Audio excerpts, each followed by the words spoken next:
ये तो हो गया इधर बेलन, कैमरा का यहाँ पे ये क्या है बेलन है। बेलन की ऊंचाई कितनी है 180। अब बेलन की त्रिज्या कितनी दी है 60 सेंटीमीटर। इसमें एक अर्धगोला और एक शंख इसके अंदर डाल दिया गया है, जिसमें कि क्या भरा हुआ है पानी भरा हुआ है। क्या भरा है पानी।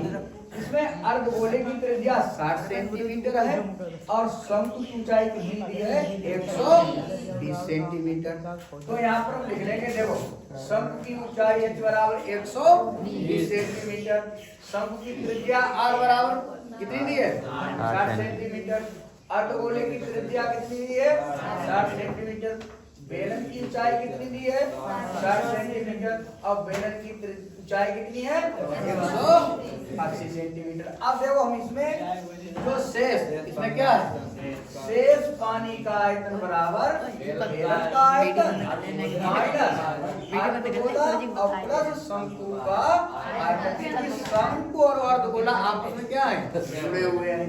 तो यहाँ पर बेलन का आयतन का भागफल लगाएंगे pi R square H minus ये अर्धगोले का सूत्र हो गया 2/3 pi R cube plus 1/3 pi R square. देखो त्रिज्या r बराबर कितना है 60, तो 60 का स्क्वायर हो जाएगा। h का मान कितना है 120 हो जाएगा। यहाँ r का मान भी 60 क्यूब हो गया। यहाँ देखो r का मान 60 का स्क्वायर, h का मान कितना है 120। अब देखो यहाँ पर पाई और 60 का स्क्वायर ले लेंगे हम कॉमन। क्या ले लेंगे कॉमन। अंदर कितना बचा 180 माइनस 2/3 और गुणा 60 और प्लस 1/3 120। 3 से 60 को काट लेंगे, 3 दूनी 6 या 20 दिया 60।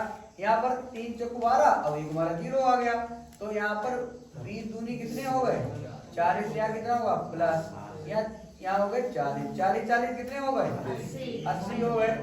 180 में से 80 घटाएंगे कितने बचेंगे 100 बचेंगे। पाई का मान कितना होता है 3.14। अब इनकी 36 गुणा कर देंगे तो सब मिला करके ये हमारा मान आ जाएगा। ठीक, अब देखो हाँ तो इनकी आपस में गुणा कर दिया। ये मान हमारा किसमें दिया है सेंटीमीटर क्यूब में।